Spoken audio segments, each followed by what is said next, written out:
La Edad Media fue un periodo histórico apasionante, pero también lleno de sombras.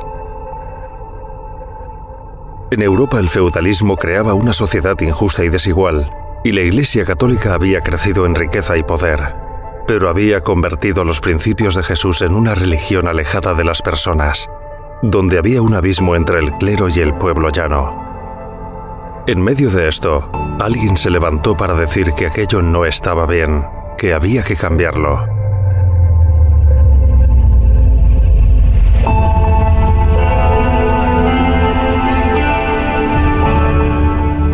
Martín Lutero es el hijo de un hombre que ha progresado económicamente, un minero que ha conseguido comprar una mina. Su padre quiere que estudie Derecho en la universidad para que pueda mejorar la situación de la familia, pero él, con un encuentro fortuito en un camino de vuelta a casa, va en medio de una tormenta a prometer que va a ser monje. Se va a hacer monje agustino, que era uno de los monjes que más cercanos estaban a la Biblia en ese momento, y acabará siendo profesor de Biblia, y ahí, en la lectura de la Biblia, es donde se va a dar cuenta de las grandes contradicciones que había en la Iglesia de su tiempo, en la Iglesia Católica de su tiempo, y lo que dice la Biblia.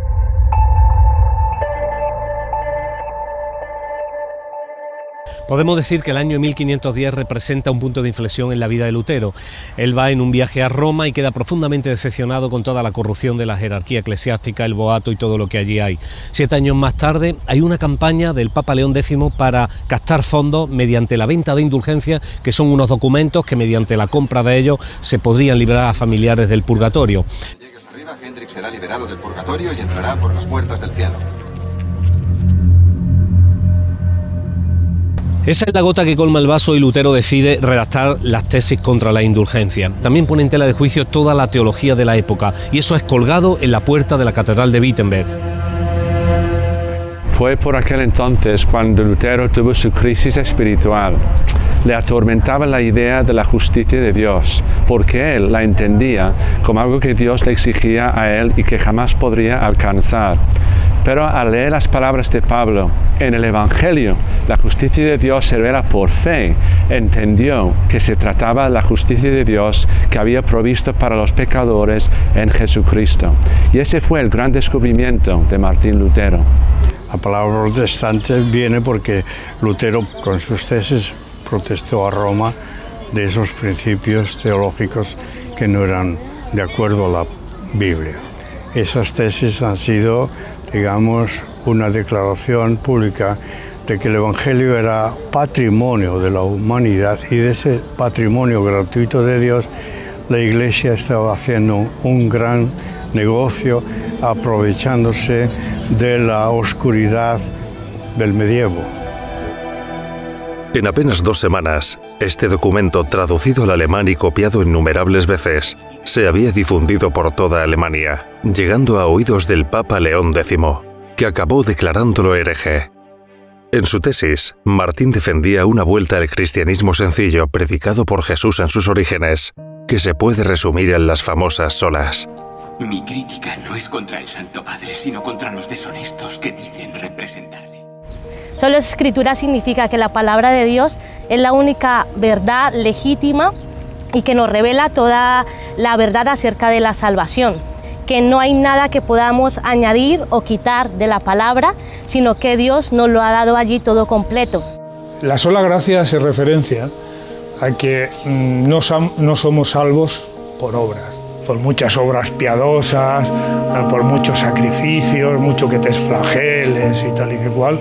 Tú no eres salvo por esto, sino que tú eres salvo solo por la gracia y por la misericordia de Dios, que tiene, digamos, su forma de ser y su fuente en el sacrificio de Cristo en la cruz. La salvación por fe consiste en creer en Jesucristo.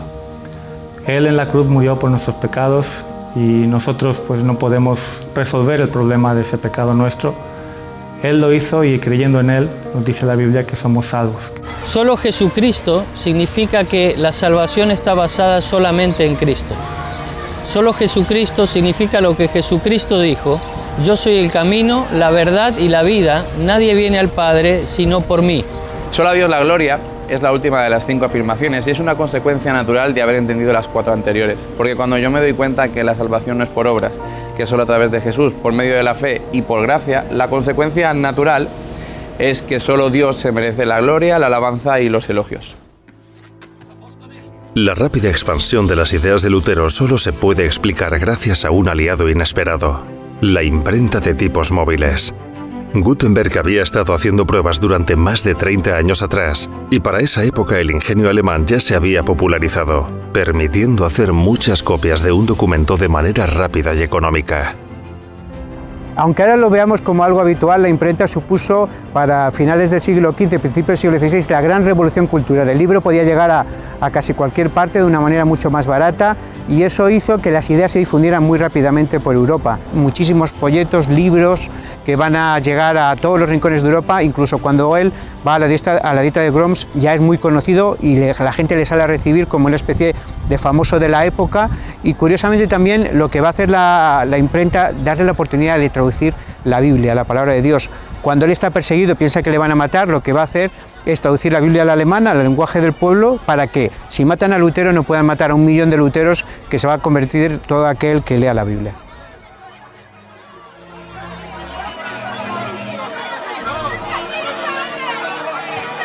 El protestantismo comienza a extenderse rápidamente por los países vecinos y toma diferentes formas, aunque todas coinciden en su ruptura con la Iglesia católica. Inmediatamente desde Alemania se extiende este sentir por una iglesia fundada en la palabra, por una iglesia centrada en la adoración a Dios y únicamente a Dios, y muy señaladamente con la conversión de Calvino va a extenderse a Francia. En Francia va a tener un gran éxito porque Calvino, no solamente en su tierra natal, sino en la próxima Ginebra, donde se instala con otros, va a desarrollar la segunda fase de la Reforma, que es el calvinismo. De todos los países en donde se oficializó primeramente, digamos, el protestantismo como religión oficial, fue en los países del norte, que fueron los más radicales y cortaron con Roma, a pesar de Lutero, porque Lutero no quería romper con Roma. Lutero lo que quería era reformar la Iglesia, que la Iglesia se adecuara a las Sagradas Escrituras, pero luego en cada país hubo unas reacciones diferentes que salían del control de Lutero. El protestantismo es como una expresión muy generalizada y entonces en cada país cogió una énfasis diferente. Independientemente de los intereses políticos, las ideas que había plantado Lutero calaban en los corazones de las personas y fueron transformando poco a poco la sociedad. Muchos pensadores y grandes personajes europeos actuaban movidos por esta nueva fe. Pero también las leyes de algunos países se fueron adaptando a la moral predicada por los reformadores. Lutero y los otros reformadores producen una revolución sin precedentes a nivel europeo y a nivel mundial. Primero, al proclamar el sacerdocio universal, que es que cualquier persona se puede dirigir a Dios sin necesidad de intermediarios. El segundo principio es la libre interpretación de las Escrituras, que no significa que cada uno pueda leer e interpretar lo que le parezca, sino que uno se libera de la tutela de la jerarquía eclesiástica a la hora de interpretar. Lee e interpreta lo que está leyendo. Esto produce una revolución sin precedentes, y no solo en el campo religioso, sino también en el político y social. La Reforma protestante supuso un gran cambio en la historia. Ahora, después de 500 años, podemos hablar de cómo influyó en muchas áreas de la vida, no solo en el aspecto religioso. El aspecto social, los protestantes contribuyeron al parlamentarismo moderno, a la democracia, a la libertad de prensa, a la libertad de cultos, naturalmente, y eso hizo que, y a la tolerancia, ¿no?, que es uno de los grandes logros del hombre moderno europeo. Eso hizo que a lo largo de su historia, tanto en Europa como en los Estados Unidos y en los países donde ha habido pues grupos protestantes más grandes, haya personajes tan destacados, pues por ejemplo como Martin Luther King, con la defensa de los derechos de las personas de color, pero también la abolición de la esclavitud siglos antes, o tantas otras cosas que han contribuido al bienestar del mundo, ¿no? En el mundo de la ciencia, pues uno de los grandes personajes es Newton, que no solo era un gran científico, sino era además un hombre de fe. Pero también ha habido personajes tanto hispanos como latinoamericanos, presidentes de gobierno, ¿no?, que han influido por sus valores, como Abraham Lincoln, por ejemplo, con su lucha, ¿no?, en los Estados Unidos también contra la esclavitud, pero sobre todo por la tolerancia. Él decía que su libro de referencia siempre era la Biblia y que siempre buscaba pues en Dios consejo para sus decisiones políticas. La gran aportación que hizo la Reforma respecto a la economía, sin lugar a dudas, fue el nuevo concepto de trabajo. A partir de la Reforma, el trabajo ya no solamente no era una maldición, sino que era una bendición, como curiosamente está pasando hoy día en la sociedad en la que estamos viviendo. Todo el mundo tenía que trabajar, todo el mundo tenía que vivir del esfuerzo de su trabajo y además tenía que llevar una vida pues sencilla y una vida, digamos, digna, de acuerdo con los principios de las escrituras en los cuales estaba basada, digamos, la Reforma. En el año 17 fue cuando Lutero colocó las tesis de Wittenberg y 7 años después, en 1524, se edita el primer compendio de corales, el Choralgesang, de ahí viene el nombre de coral. Desde que el Papa Gregorio había instaurado, digamos, un canto único para toda la Iglesia, el gregoriano, entonces el pueblo dejó de cantar, se limitaban a un amén o un aleluya al final. Entonces supone un gran cambio porque Lutero y sus colaboradores le dan al pueblo el papel de protagonista, de cantar. Son melodías que se cantan con textos en alemán, los textos son totalmente bíblicos, adaptan los ritmos de manera que sean lo más iguales posibles para que sea fácil de cantar. Y así surgirá lo que llamamos ahora nosotros himnos. Estos corales creados por Lutero, también Johann Walter, Ruf y Senfr, suponen un gran cambio no solo para la alabanza, sino también para la historia de la música.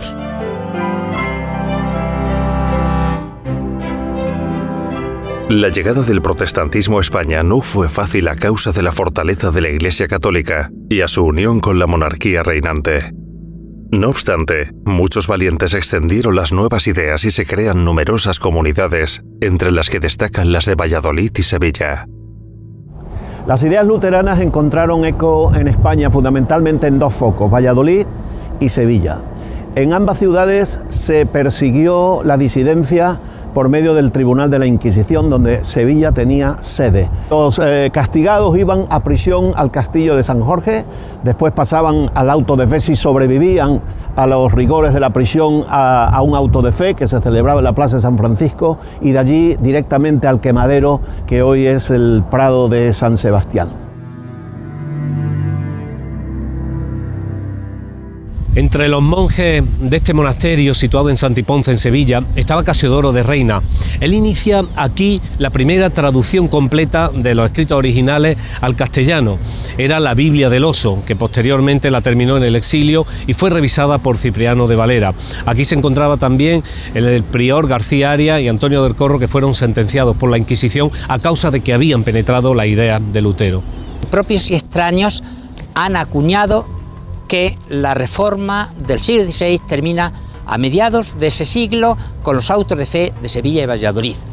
El primer protestante español quemado lo registramos en Palma de Mallorca en 1523, pero es que el último es en Valencia en 1826. La investigación de Schaeffer registra 2000 nombres, con nombres y apellidos. Poco más se puede contar sobre la Reforma en España, ya que fue casi completamente erradicada. En el siglo XIX, gracias a la Revolución Industrial, llegaron a España muchos especialistas que profesaban la fe protestante. El siglo XIX da una segunda oportunidad al movimiento evangélico español, con lo que se ha venido a llamar la Segunda Reforma. El primer personaje que tendríamos que mencionar es Guillermo Rull, un señor inglés que viene a España en 1835 y pasa por Sevilla, por Cádiz, donde también establece la primera escuela evangélica en el territorio español. Él trabajará y fundará una iglesia en Gibraltar, que será la puerta de entrada de las ideas reformadas de nuevo en nuestro país. El segundo personaje importante para nuestra historia es Jorge Parrow, que llega a España como agente de la Sociedad Bíblica Británica y Extranjera en 1836. Tiene permiso para editar 5.000 Biblias, las cuales empieza a difundir, pero que rápidamente las autoridades impiden su difusión e incluso las confiscan. Todos aquellos que se convirtieron en el siglo XIX en España quisieron de una manera voluntaria entroncar con la primera reforma que tuvo lugar en España en el siglo XVI. Y por tanto tenemos a figuras como Luis Usoz y Río y Juan Calderón que quisieron recuperar los escritos de aquella época. Y por tanto tenemos ahora en nuestras manos las lecturas acerca de Juan de Valdés y todo el material que ellos prepararon acerca de lo que fue ese movimiento de Dios en el siglo XVI en España. A mediados del siglo XIX España seguía siendo un país intolerante en el ámbito religioso. La Inquisición tuvo que venir a abolirla un francés, ¿no? El hermano de Napoleón Bonaparte, José Botella le llamaban, y a partir de ahí pues empieza a haber unos intentos, por lo menos de cierta tolerancia a los extranjeros, sobre todo a los diplomáticos y la gente que tenía que vivir en el país, pero sigue estando prohibida la difusión del cristianismo protestante. Va a ser Gibraltar el único punto de la península ibérica y durante un tiempo también pues en la isla de Menorca, en las Islas Baleares, los dos puntos donde va a haber cierta tolerancia por los ingleses sobre todo que están allí viviendo, en el caso de Gibraltar como colonia, y a partir de ahí va a ser un pequeño foco primero de cultura, porque van desde Gibraltar varios misioneros a abrir escuelas pues cerca de la Línea, de Cádiz, toda esta zona, pero luego de refugio de los protestantes españoles como Matamoros y otros que cuando van a ser perseguidos por el Estado pues van a encontrar en Gibraltar el único sitio de refugio. Septiembre de 1868 marca un nuevo tiempo para la historia del protestantismo en España. Después del alzamiento en armas de los militares Prim, Serrano y Topete y tras la batalla de Alcolea se establece la Primera República y con ello viene la libertad religiosa a nuestro país. De hecho, los generales tienen una entrevista con los principales líderes protestantes que hasta ahora habían estado en la clandestinidad y le dicen la famosa frase: ya pueden ustedes recorrer España con la Biblia bajo el brazo. A partir de entonces se establecen las dos primeras iglesias evangélicas en nuestro país, la de Mahón en Menorca y la de aquí de Sevilla. Difícil sería detenerse en las figuras de cada uno de los grandes nombres que representaron la nueva fe. Lo que sí está claro es que protestantes españoles y extranjeros intentaron hacer aportaciones en nuestro país, no solo a nivel espiritual, sino también social. Los primeros misioneros evangélicos en España en el siglo XIX eran conscientes de la situación en la que se encontraba el pueblo español, particularmente el hecho de que la inmensa mayoría de la población no sabía leer y escribir. Por tanto, uno de sus primeros énfasis fue la creación de escuelas. Al mismo tiempo eran conscientes de la pobreza y la desidia de muchas de las personas en nuestra nación y por tanto estuvieron detrás de los hospitales y también el cuidado de los huérfanos. Pero sobre todo son conocidos por encabezar la lucha contra la esclavitud que todavía persistía en los restos del Imperio Español, en Cuba y en Puerto Rico. Y así tenemos la figura de Julio Vizcarrondo Coronado y el pastor evangélico Antonio Carrasco, que encabezaron esa lucha contra la esclavitud en España. En el 1873 van a conseguir la libertad de 50.000 esclavos en Puerto Rico y en el 86 400.000 van a ser rescatados. En esa batalla, la persona significativa y que además fue presidente de la Sociedad para la Abolición de la Esclavitud, que se fundó aquí en Madrid, va a ser Emilio Castelar.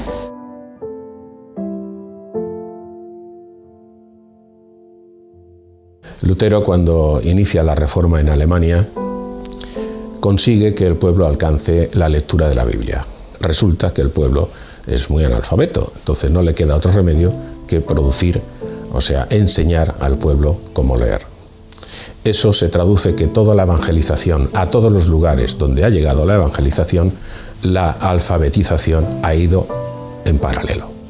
Entonces la familia Flinders, concretamente don Federico, construyó un colegio muy importante en Madrid, que lo puso en marcha en 1897, se llamaba el Colegio del Porvenir. Fue uno de los pocos colegios que, por desgracia, han sobrevivido protestantes en España. Hubo una época de gran difusión de colegios, casi al lado de cada iglesia había un colegio protestante. Este colegio además fue fundamental. Federico Flinders, su fundador, para saber cómo era el sistema pedagógico español, estudió varias carreras por la noche, medicina, entre otras, y después, como vio que los textos españoles no eran muy buenos para enseñar a los niños y sobre todo a veces muy inclinados a temas religiosos, hizo los propios libros de texto y creó una imprenta que reeditó después a los reformados españoles del siglo XVI. Su aporte cultural fue fundamental, influyó no solo al mundo protestante, sino al mundo cultural del Madrid de aquellos años y abrió la mente a muchos que pensaban que el protestantismo era una herejía abominable que había que exterminar. Todos los alumnos que hemos pasado por este colegio tenemos un sello, una impronta que nos ha servido para dirigir nuestra vida desde nuestros primeros pasos. Las ideas protestantes también llegaron a las Islas Baleares desde la Gran Bretaña. La dominación inglesa de la isla de Menorca tras el Tratado de Utrecht hasta principios del siglo XIX había propiciado la entrada de la fe protestante a la isla, donde había un ambiente más liberal que en el resto de España. Entonces se considera que los primeros protestantes que vienen a Mallorca son los ingleses, que vienen a trabajar en las obras de desecación de la Albufera. Entre ellos pues hay creyentes que van a compartir su fe. Uno de ellos, que era un ingeniero que dirigía las obras, un tal William Green, será la persona que abrirá la primera iglesia evangélica en Palma, en el año 1870. A Mallorca vinieron exiliados del protestantismo de España, venían como castigados y llegaron a Mallorca y ellos fueron contagiados por las ideas liberales del protestantismo. Y aceptaron esas ideas y empezaron a reunirse ya no como católicos sino como disidentes protestantes. La obra protestante va creciendo en las islas con más o menos dificultades, dependiendo de la mayor o menor libertad política de cada momento, en una época muy convulsa. Surgen numerosos pequeños grupos de diferentes sensibilidades, tanto en los pueblos como en las capitales. En la última década del siglo XIX, pues es un momento de especial persecución a los protestantes en Capdepera. En este momento en que la iglesia había sido cerrada por las autoridades, pues tiene lugar lo que se conoce como la renuncia, un documento que firmaron 75 personas ante un notario, por medio del cual pues, se comprometían a renunciar a la Iglesia Católica, a todos sus ritos, a sus manifestaciones, se daban permiso para ser visitados unos a otros en lugares públicos y poder, digamos, pedir a alguien que abandonara el lugar si así lo deseaban, y de igual manera pues que todas estas facultades pues las tuvieran los pastores, que fueran reconocidos. A pesar de esto, pues la persecución va a continuar, porque de hecho firmar una cosa de este tipo, y más en un pueblo, pues te suponía pues significarte de una manera muy clara. Concretamente en esta isla, en Mallorca y en Menorca, los metodistas trabajaron bastante. Y concretamente unos años más tarde, en Capdepera, también había unas escuelas evangélicas protegidas por los metodistas que estuvieron durante toda la época de las repúblicas trabajando y dejando el sello en las personas que aún viven hoy y lo recuerdan como algo muy importante en sus vidas. Naturalmente, la guerra civil y la posterior dictadura franquista suponen un duro recorte en la libertad religiosa de nuestro país, que amenaza seriamente a cualquier confesión diferente a la católica. Bueno, tenemos aquí el Castillo de Bellver, un lugar que no se ha utilizado como fortaleza en las batallas, pero que sí se ha utilizado como prisión. Durante la guerra civil, desgraciadamente, pues también hubo algunos hermanos que sufrieron prisión. Uno de ellos, un tal Miquel Serra, de Capdepera, fue encarcelado aquí en el castillo y por ser también uno de los responsables de la congregación, pues acabó siendo fusilado.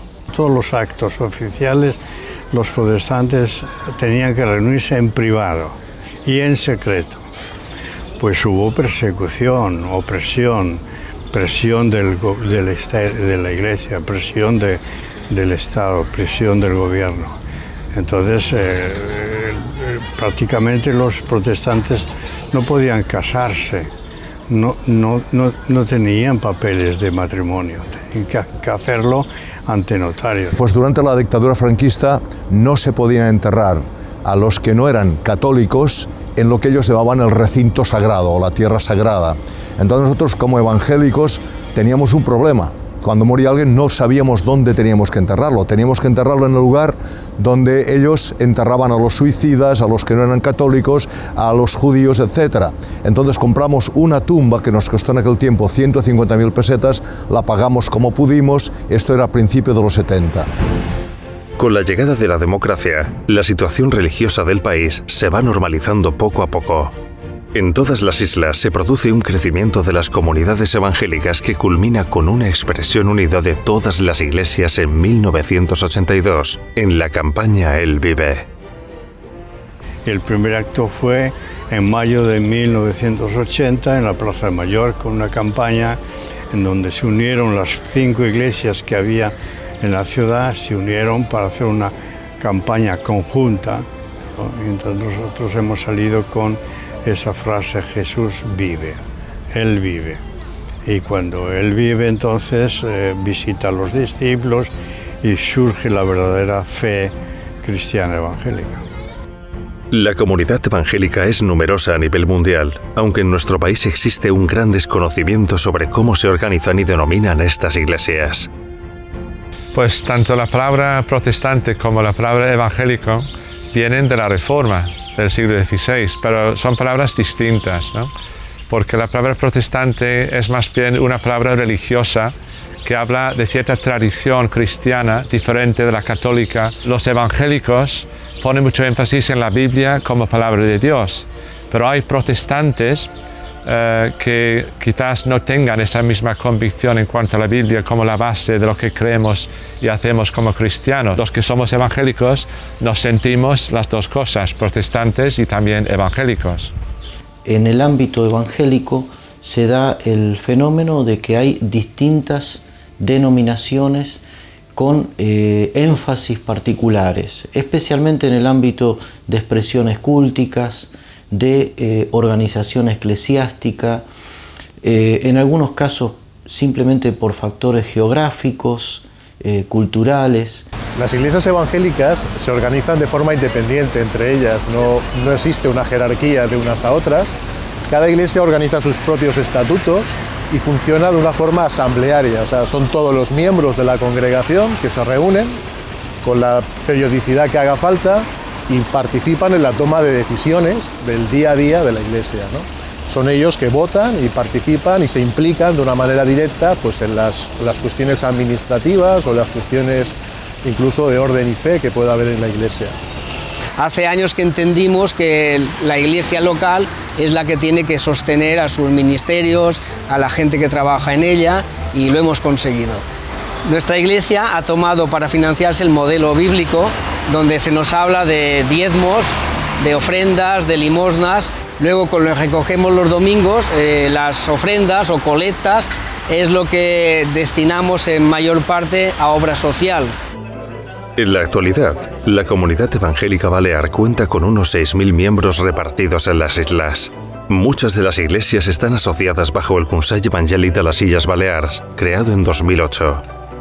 El Consejo Evangélico está integrado por las iglesias y entidades evangélicas que están ubicadas en las Islas Baleares. Está creado y pensado para poder representar desde un punto de vista legal a las iglesias y a las entidades miembros y poder gestionar pues, programas que sean culturales, programas sociales y al mismo tiempo pues, fraternal, que contribuya tanto a difundir nuestros valores cristianos como a reforzar también el testimonio de las iglesias y la proclamación del Evangelio.